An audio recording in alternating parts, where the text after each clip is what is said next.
Bonjour les passionnés, Jonathan de la chaîne Spirituosité. Lockley Cast Strength, l'édition numéro 3, ça valait vraiment la peine que je l'explore et que je la partage avec vous parce que l'édition numéro 2 était juste tellement très bonne que quand que l'édition 3 est devenue disponible, j'ai tout de suite été tenté là, de l'essayer parce que, je ne sais pas si vous vous rappelez, j'ai fait une vidéo sur l'édition numéro 2 puis on a fait aussi un podcast on en a parlé en podcast avec les enthousiastes. Et petite perle là, pour un whisky si jeune, si bon, à 60% d'alcool, je parle de la version numéro 2. Donc, c'était vraiment, vraiment une très, très belle découverte. Maintenant, on a droit à la version numéro 3. Numéro 3 qui est à 59,8% d'alcool. Et petit fait cocasse, ou pas cocasse, mais fait particulier, vieillissement, c'est un assemblage en fond, puis c'est un assemblage de certains fûts de Sherry Oloroso et fûts de distillerie d'Exaïla. Donc, des fûts qui ayant déjà tout contenu là, du whisky tourbé, à mélanger avec d'autres fûts qui ont eu des fûts de Oloroso. Donc, ça promet d'être très bon. Regardez la couleur. C'est aucune couleur ajoutée, couleur naturelle, aucune filtration à froid. C'est vraiment ce qu'on a direct des barils. Et je spécule, mais ils ont aussi fait des éditions Quarter Cask dans la série Harvest, là, où ce que c'était toutes les saisons. Ben, il y avait des fûts de Quarter Cask de Laphroaig. Donc, on peut supposer que les fûts tourbés utilisés dans cet assemblage-là seraient des ex-fûts de Laphroaig, mais ça, c'est que de la spéculation. Donc, fait saillant de l'édition numéro 2, c'était qu'elle était très, très, très accessible, très facile d'approche pour un 60%. Et là, à 59,8%, on est à peu près dans le même taux d'alcool. Et c'est la même chose, surtout au nez. On a droit à un bouquet, des arômes vraiment très, très invitants, très, très facile d'approche, très sweet, très rond. Je dirais que au nez, on a beaucoup de choses qui viennent en premier plan, mais l'aspect tourbé ne vient pas nécessairement de façon franche et évidente. Il est quand même un peu tourbé. On sent un petit côté charbon, discret derrière. Mais ce qui vient vraiment en premier plan, gros paquet de fruits denses, intenses. On a plein de beaux fruits. Là, on a de la prune, du raisin, beaucoup de raisin, un peu de pommes. On a quand même des prunes. Ah mon Dieu, c'est riche, c'est rond. Il y a un peu de céréales aussi, un petit côté sucre d'orge. On a un petit côté chocolat. Puis là, j'ai une note très très claire de glossette au raisin. Parce que le petit côté chocolat sucré avec les glosettes, ben avec le raisin comme les glosettes au raisin, ça fit vraiment pour le bouquet. Là. Une fois qu'on identifie certains arômes ou certains profils, maintenant on est plus capable de se décoller cette image-là. Mais bon, on donne un peu une idée. Là. Fait qu'on est dans l'opulence, c'est dense, c'est riche. Si on plonge le nez un peu plus, là, on a un peu plus d'épices qui ressortent, puis c'est un peu plus relevé. On fait que, quand même à 59,8%. Mais ça reste très, très, très bon. On a le petit charbon discret ou chêne brûlé, là, une espèce de bois, planche de chêne qu'on aurait commencé à mettre dans le feu, mais qui est finalement éteint. Il reste une partie de bois, puis là, après ça, ça commence à être brûlé, puis après ça, ça devient comme un peu charbon, là, tison éteint.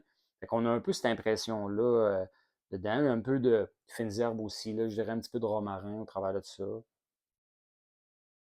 Un nez, my God, que c'est le genre de nez super agréable qu'on peut humer toute la soirée, puis c'est aucun problème. Ah, une petite cannelle. Du côté herbal, là, tantôt je parlais de fines herbes, là, c'est ça, là, il y a un petit peu des épices mélangées aux fines herbes, mélangées avec le chêne, les charbons, derrière le gros tas de fruits. En tout cas, bref, je pense que c'est complexe assez pour qu'on puisse s'amuser quand même un bon bout de temps à décortiquer le nez de ce whisky-là, parce que la complexité est là, la richesse. Fait que, tu sais, c'est pas plate. Mais, l'overall, si on fait juste le sentir comme ça sent très bon. C'est très complexe, c'est très complet. Et l'alcool est super bien intégré. Maintenant, sans plus tarder, plonge, santé. Hum. Hum. Première impression, c'est que la tourbe, le côté charbon, bois brûlé, chêne brûlé, je dirais, est pas mal plus en avant-plan au palais. Au nez, c'était discret, c'était un peu derrière tout ça. Au palais, c'est assez franc. Il y a du chêne brûlé, il y a le petit côté charbon, cette amertume boisée, c'est là. Après ça, il y a quand même pas mal de fruits, mais ils sont comme un peu plus ex aequo où on a un petit peu derrière en deuxième plan avec le charbon. Mm. Ouais. On est encore côté fruits, on laisse passer cette amertume-là, tout ça. On a quand même du côté jus de pruneau, quand même un petit peu abricot, des dattes. On a des fruits sombres, riches, sucrés quand même. Les épices sont là. J'ai une bonne muscade. Une très très bonne muscade. Là, puis encore le sucre d'orge aussi. Muscade cannelle en bouche. Puis ouf, la finale, ça promet d'être assez longue et d'assez intense parce que là, j'ai la finale qui est chaude, est épicée, fruitée. Vraiment sur les prunes, sur la cannelle, puis le chêne brûlé qui descend en finale, puis là je l'ai encore, puis elle remonte, puis de plus en plus intense. Je me demande même si ça va arrêter, là, parce que là, c'est une grosse finale, intense et très bonne, qui relève un peu tout ce qu'on a déjà dans le whisky. Là.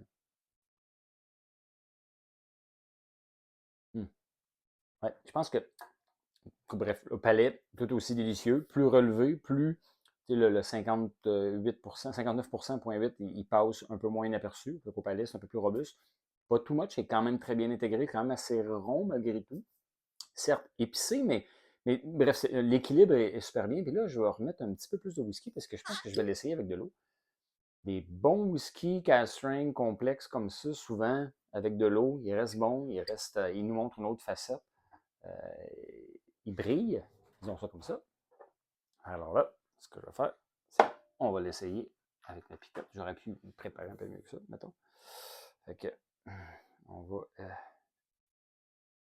essayer. Là, je serais peut-être à 50%. On va l'envoyer plus près du 45% d'alcool environ. C'est vraiment au pifomètre, là, mais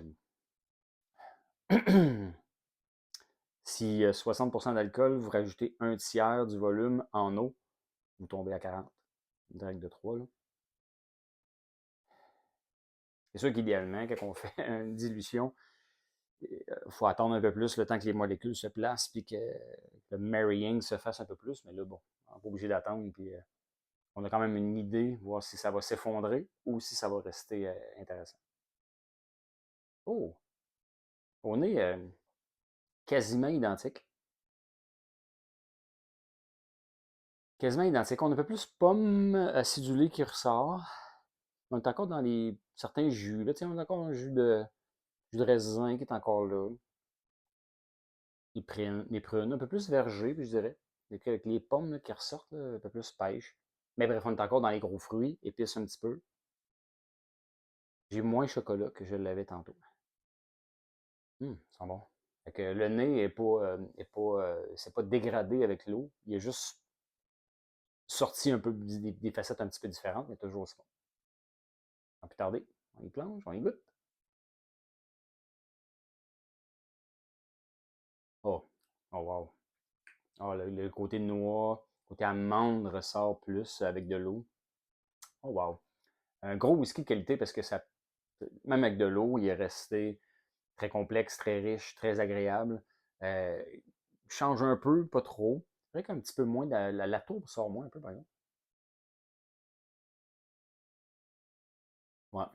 L'amertume boisée reste. Un peu moins brûlée que tantôt, mais ça reste quand même un peu là. Mais la tourbe brille moins, mettons. Avec de l'eau, elle s'estompe un peu plus. Mais ça reste une fichue bonne expérience. Donc, gros gage de qualité. Personnellement, quand on met de l'eau dans un whisky, puis qu'on le dilue, puis qu'il reste super bon, gros, c'est un gros signe de qualité. Ça veut dire que le jus n'était pas. Il manquait pas de saveur là-dedans. Là. C'était juste un gros concentré. Fait qu'avec de l'eau, ben, on est juste capable de découvrir plus de saveur. Puis, fait que, bon, très bon whisky. Encore une autre super belle édition de Lockley Cask Strength. Je pense que c'est 2025, celle-là. Là, je ne suis pas certain si c'est indiqué. Ah oui, c'est gravé. Donc, ça va être pas facile. C'est gravé au laser. Fait que,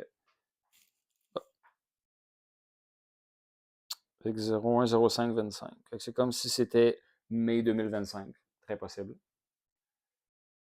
Donc, tout ça disponible de la distillerie Lockley, qui est une distillerie assez jeune, une ferme distillerie en fait.